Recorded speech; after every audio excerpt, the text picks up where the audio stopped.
So, you decided that you want to become even stronger. Welcome to the advanced tutorial. We're going to be getting into frame data now. When you attack, an attack has 3 phases: startup, active, and recovery frames. During the startup, your character is winding up to do the attack. The amount of startup frames are the amount it takes for the attack to come out. So if a move has 6 frames of startup, the move becomes active on the 6th frame. When the move is active, that means the hitbox is present. Once recovery begins, the hitbox on your character vanishes, and you'll be unable to act until your character's recovery is done. This is why lighter moves tend to be fast and safe, while heavier moves are slower and unsafe. If you and your opponent stick out a move at the same time, the move that becomes active first will be the one that wins the exchange, and you'll land a counter hit as a reward. Speaking of counter hits, let's talk about how frame data works when interacting with the opponent. When you hit your opponent or make them block, they'll be in hit or block stun for a certain amount of time. Now let's take a look at a live example. I'm going to do Luke's crouching medium punch. This move is a total of 21 frames. If you look at the frame meter here, we can tell how much of that is the startup, active, and recovery frames. As you can see, this move has 6 frames of startup. The move becomes active on the 6th frame. This is represented by the green and red blocks. The 5 green blocks are the moves actually starting up. The 2 red blocks indicate that the move is active. The 6th block being red indicated that the move is now active on that frame. The blue blocks are the recovery period from the move, totaling 21 frames. Let's try making contact with Jamie now.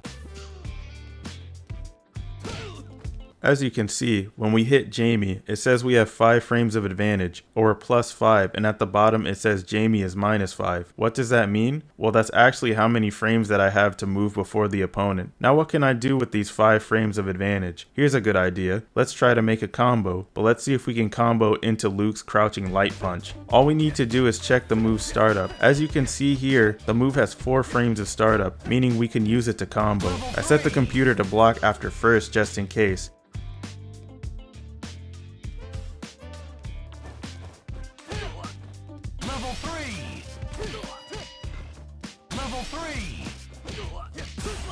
Alright, this combo is legit. Now let's see what happens if we land a counter hit. We'll use the same move. Alright, we're +7 now. Counter hits add 2 extra frames of hit stun, which can make a whole lot of difference. Since this crouching medium punch has 6 frames of startup, we can link it into itself now. Let's try it with the dummy set to block after first.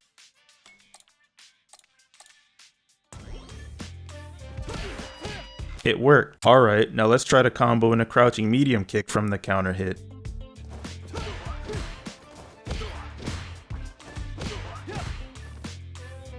Oh, it looks like it didn't work, and thanks to the frame meter we can see why. The crouching medium punch leaves us +7 on hit, but the crouching medium kick has 8 frames of startup, meaning the opponent recovers 1 frame before the move becomes active. On top of that, crouching medium kick is -6 on block. That means the opponent is able to recover 6 frames before us. Let's see what they can do after they block the crouching medium kick. I'm gonna switch characters for a second to do this. In most cases, you can't punish Luke's crouching medium kick if he's too far away, but if you're close enough, you'll be able to punish him. I'll use Jamie's crouching medium punch since it has 6 frames of startup and is special cancelable, so it's perfect.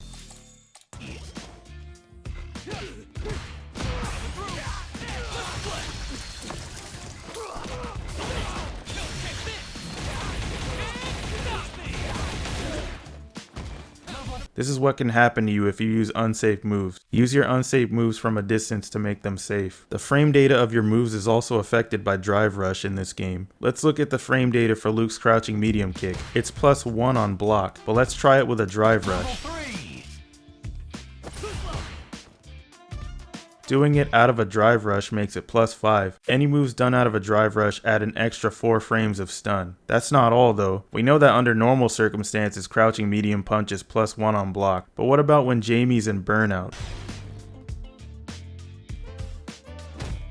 That's right, any move that you block while in burnout adds an extra 4 frames of stun, opening up opportunities for even more pressure. Now let's see what happens if I make Jamie block a drive rush crouching medium punch.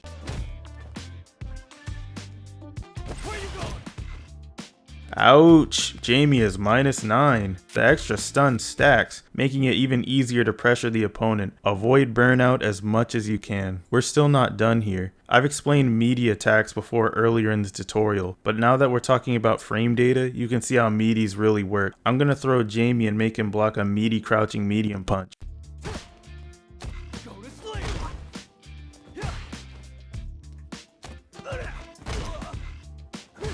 Wait a minute, how come it was +2 that time? Well, you see, since I timed the move to hit Jamie on its second active frame instead of his first, I'll recover a frame earlier before him since he blocked the move on the second active frame. There's one more neat trick you can do using frame data to trick your opponent into thinking it's safe to attack. This works pretty easily on people who aren't familiar with a character's frame data. This technique is called a frame trap. All you need to do is intentionally leave a hole in your block string so the opponent can attack. We can do this with Luke's crouching medium punch if we link it into his crouching jab due to medium punch being +1 on block. Since Luke gets to move one frame earlier than the opponent, his jab will become active one frame before the opponent's fastest attack becomes active. There are no 3-frame normals in this game, so this will beat each character's fastest button.